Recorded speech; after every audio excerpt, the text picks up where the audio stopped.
What's happening, everybody? Steve here, Cars with Steve, and today I'm going to show you everything you need to know about the media screen inside of the Dodge Durango. Now, this is the uConnect 5 media screen, so the newer screen which supports things like wireless Android Auto and Apple CarPlay, and it's got a great new interface.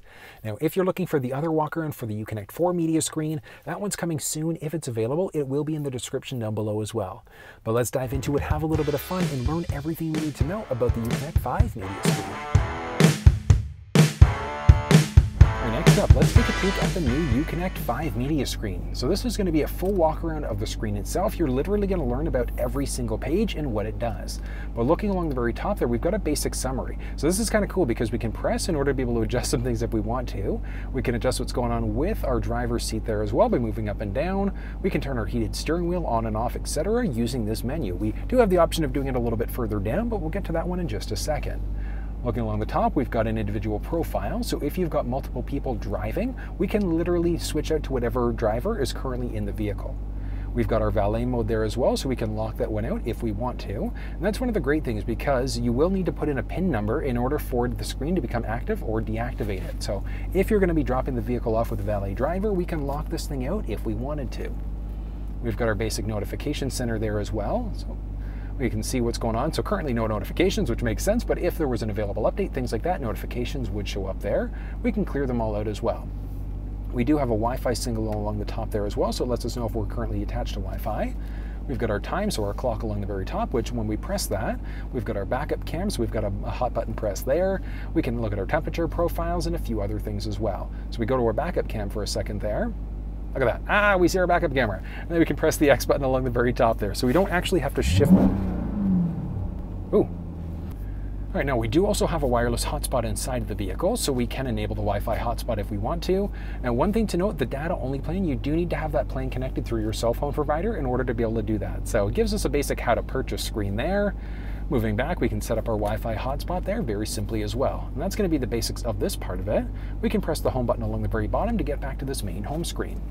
And then we do have a few options along the right-hand side there. So we've got our microphone, and we can also adjust what's going on with the passenger side there if we want to.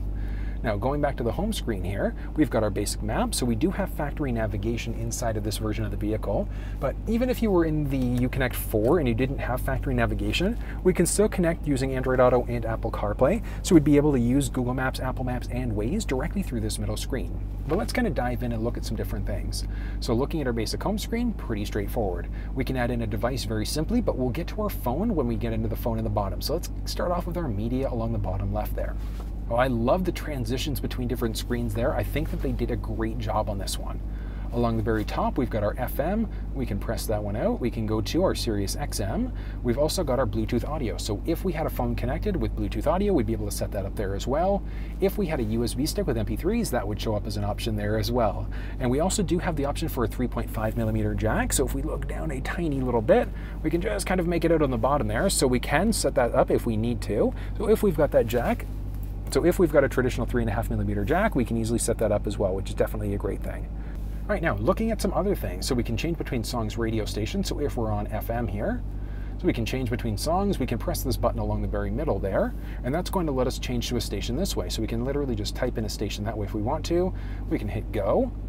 Along the back there, we can tune as well, so we can press a few different buttons to do it.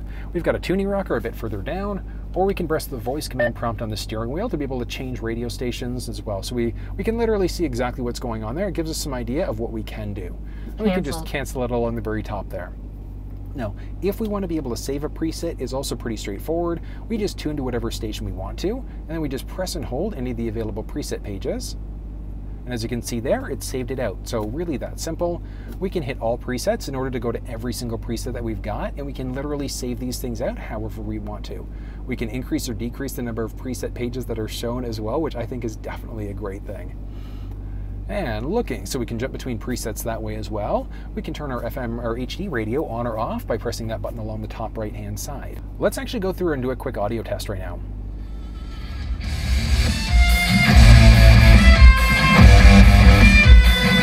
It is literally shaking the car. Absolutely beautiful sound here. I love this thing. And it's that Harmon Kardon sound system inside of this version of the vehicle. Now, jumping into our comfort mode, as you can see there, it's kind of neat. I love how this little person has a little helmet on the top there, because we're in the SRT Hellcat. Definitely a cool thing, nice touch Dodge.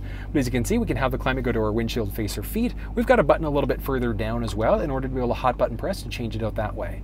We can change between our heated or ventilated front seats. If your car didn't have that, those options just wouldn't be there. We've got our heated steering wheel as well, max air conditioning, front windshield defroster, and then our basics for our fan control. Now, we do have dual zone climate control inside of this as well. By pressing the sync button, that's going to default to the passenger side to whatever the driver's default, or whatever the driver's side is set up at. We can turn the system off. We've got our auto climate control settings and our air circulation. Now, we do have some advanced settings there, but we do have the flexibility if we drop down a little bit. So inside of the actual center stack there, so as we move down, we do have some more advanced audio, or climate control settings, I should say, on the very bottom as well. Now, a few other things to point out. So that's going to be the basics of the actual comfort there. And again, like I said, so whatever shows up there is going to depend on which trim level of the vehicle you've got and what feature set's available. But one of the cool things is that we can also jump into the rear. So if kids are kind of fighting out in the back there, we can lock out the rear so that nobody can adjust it but the driver passenger in this first row. We can sync it out to be the same temp as the driver. We can have it go into their face or feet as well, which is definitely a nice thing. And that's going to be the basics of the climate system inside of this uConnect media screen. Next up, looking at navigation. So the vehicle does have factory navigation. Very, very nice look, super responsive. We can do a pinch to zoom if we want to. I don't know if you saw it there. Yeah, so we had Shell show up for a second there. So we've got our different point of interest icons there. We can just recenter it to us as well. We've got our 3D map view as well, so we can go 3D, 2D, etc. We've got a few different views.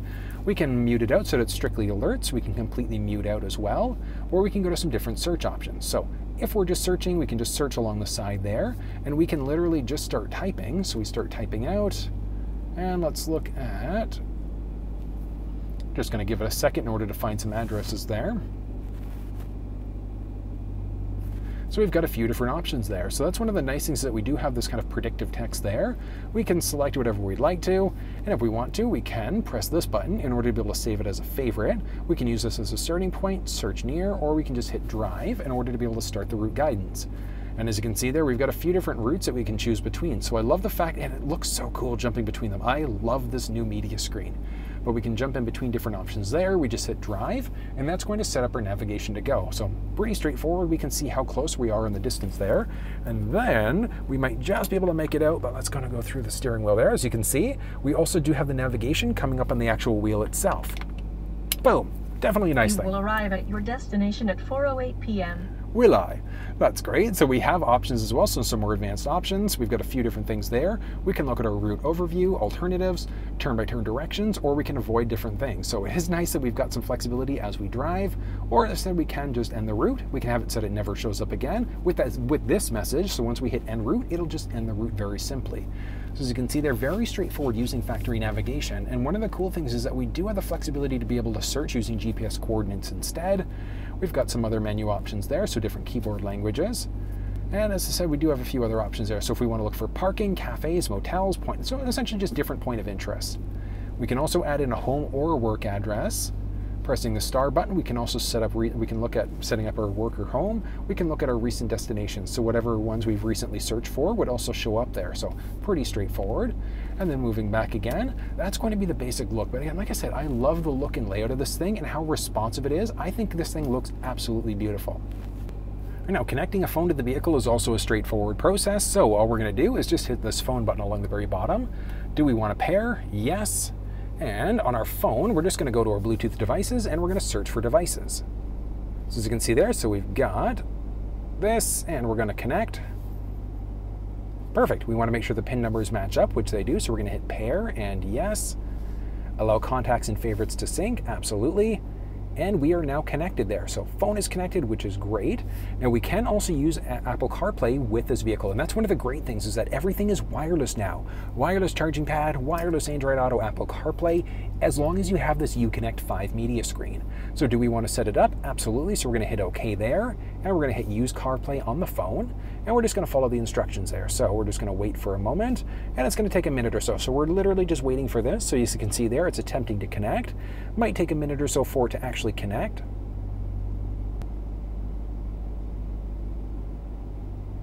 Boom. There you go. So it takes a minute sometimes. You might have to cycle back through, but as you can see there, we are fully connected. And that's one of the great things, is that it's stretched across this beautiful, beautiful media screen.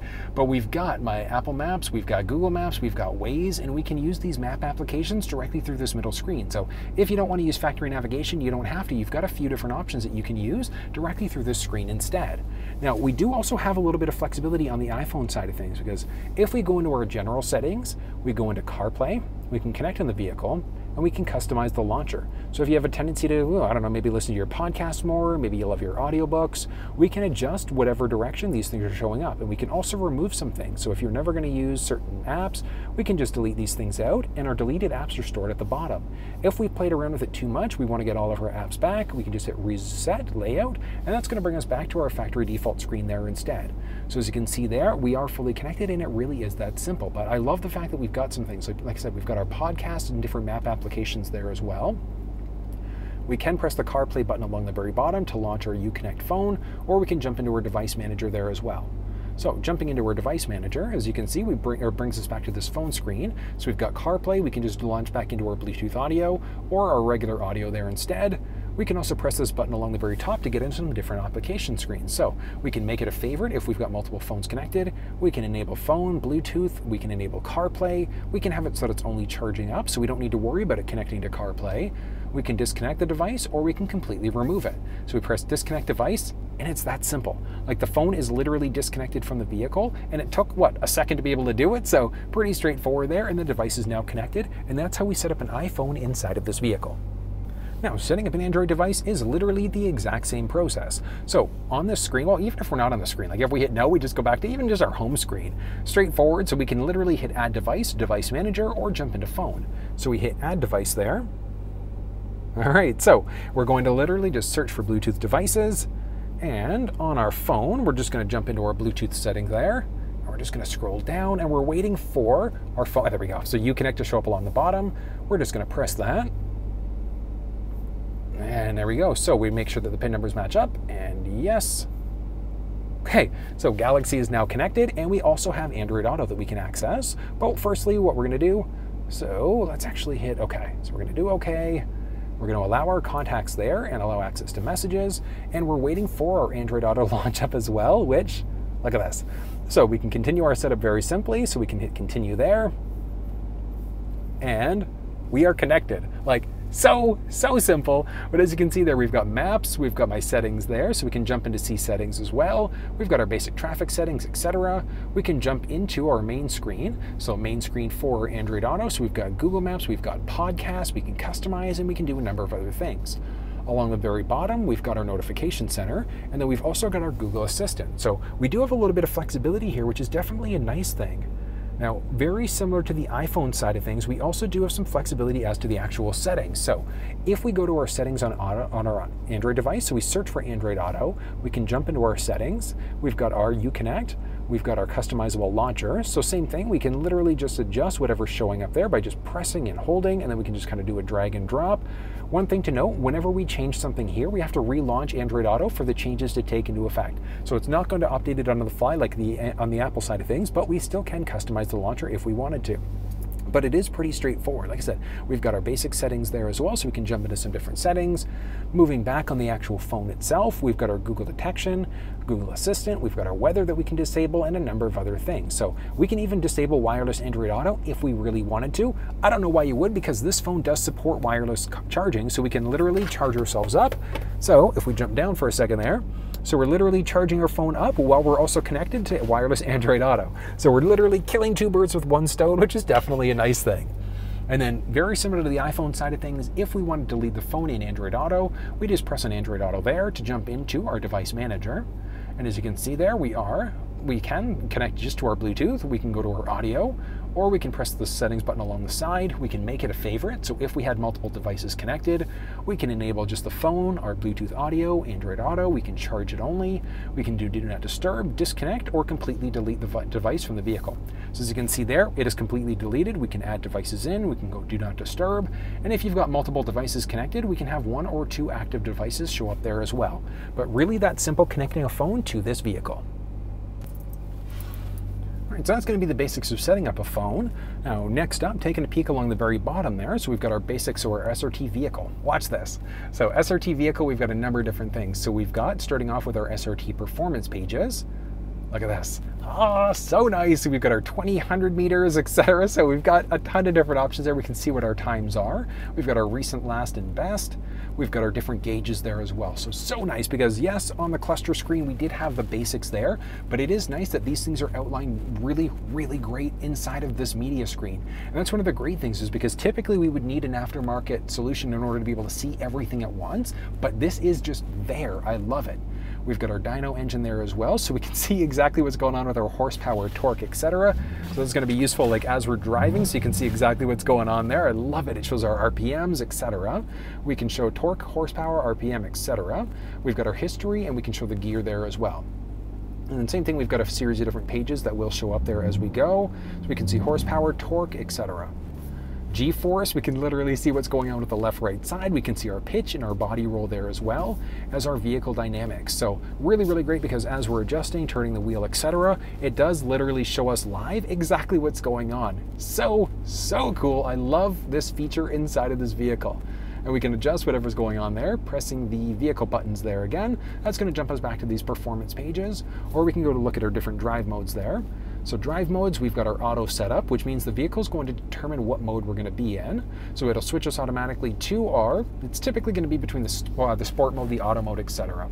We've got an eco-friendly mode, so it's going to turn the paddle shifters on or off. Auto setup, like I said, it's going to change us between different modes there as well, and we can literally select what's going on with each individual part. So we've got our different transmission there. We can have our paddles on or off, all-wheel drive on or off, etc. So it is actually kind of neat. And jumping into this setup, like, I love that we've got so much flexibility as we do this, because we move into different modes and we can select exactly what's going on for each individual mode. Like, such a cool setting. Like, we look at our sport mode. Look at this. Sport everything. We can set up our sport mode there as well, so we can literally see what's going on. Like, do our paddle shifters become activated, yes or no? Stability control, what's happening there? How's it going to be set up for our suspension as well? So a little bit of flexibility. Like, let's take a look at our snow mode. So as you can see there, it changes everything out. It changes out what's going on with the transmission, with our stability control there as well. When we jump into the setup, we can see exactly what's going on. So that's one of the cool things, because we can select whatever mode we're in. We can fully customize this if we want to, but honestly, I would recommend keeping it in sport mode the majority of the time. And the big reason why is because it's going to hold on to the RPMs even more, which is going to give us an even crazier performance. Like, we're in the SRT Hellcat, so if you were in like the base, like the SXT, it'll bring a complete different dynamic to the ride itself. But it is nice to know that we've got the flexibility for our drive modes there as well, and then we've got some race options. Like, look at this. We've got our launch control. Launch control, we will play around with this one in just a sec, but we've got our shift light indicator there as well, so it'll let us know when we shift out. So it is kind of nice. Moving back, we've got some other controls there. So our headrest fold, which is kind of neat. So we can literally fold our rear headrest, which is nice. And we've got our rear view camera there. We've got our settings as well. So we've got a series of different advanced settings. We've got our display. We can select whatever language we'd like. So English, Spanish, ooh, that's an interesting one. So we've got Italian there as well as French. We've got different display modes. We've got different themes. Our units would be things like our speed, so miles, kilometers per hour, distance indicators, etc. How are we measuring the torque out as well? So you've got a little bit of flexibility there. The beeping that we get through our touchscreen, we can enable or disable that as well. We've got our turn-by-turn directions, etc. Profiles, we can select the individual profile language as well. And we've also got whatever unit specifically for your individual profile.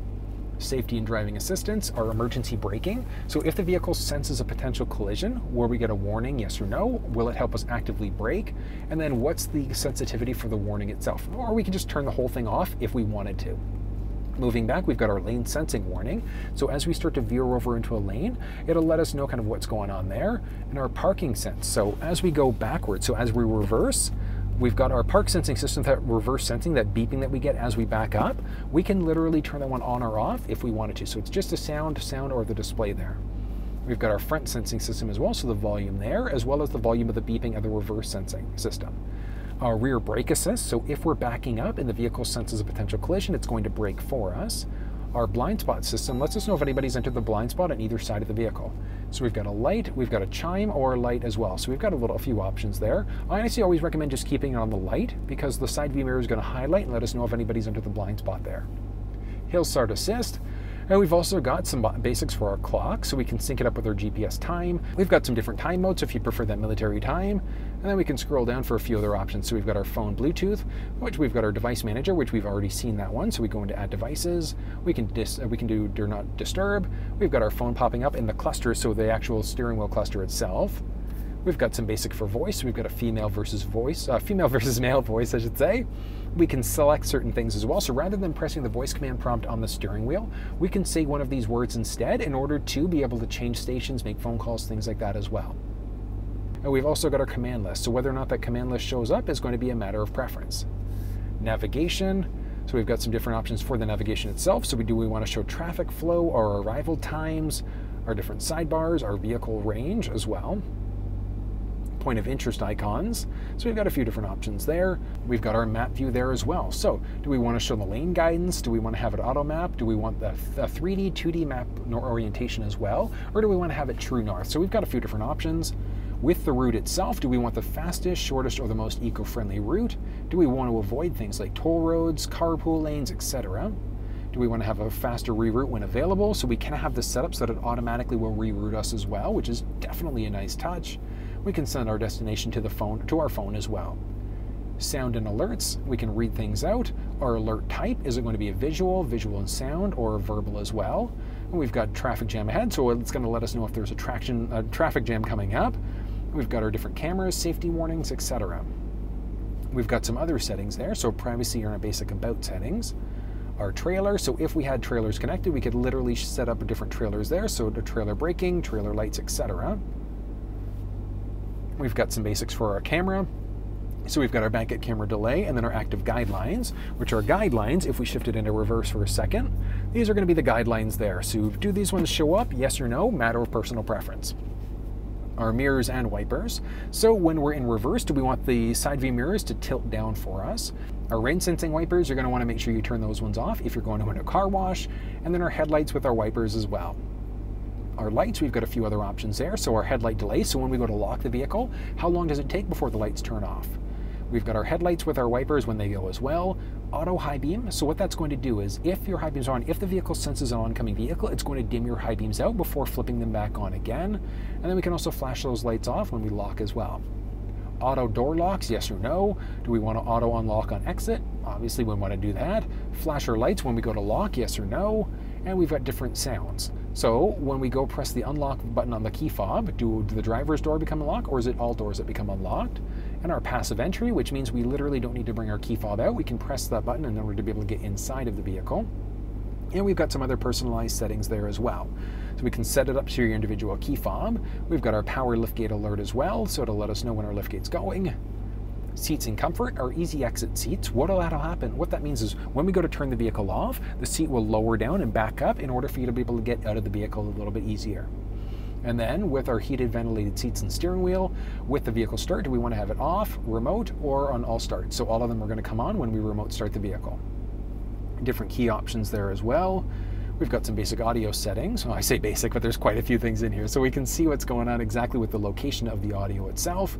We've got our equalizer. We've got our speed adjusted volume, surround sound.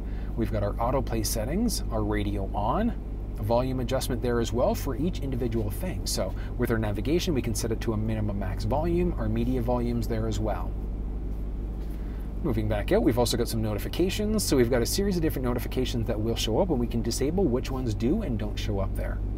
And moving down, I think that might actually be almost the basics. So we've got a few other things. So our Sirius XM setup. So if you've got multiple people listening, you can customize the profile for each individual listener. So you can literally block out different settings there. So we go to manage settings for a second. We can see what's going on with our radio there. We can turn it on or off. We've got our individual listener settings. So we can customize certain things. We can block certain things out as well if we wanted to. Moving back out, we've got some software updates, which I always recommend make sure that you select this option because you want to make sure that your software updates are enabled, because if you're connected over Wi-Fi, vehicle senses and updates available, it's automatically going to update it for you.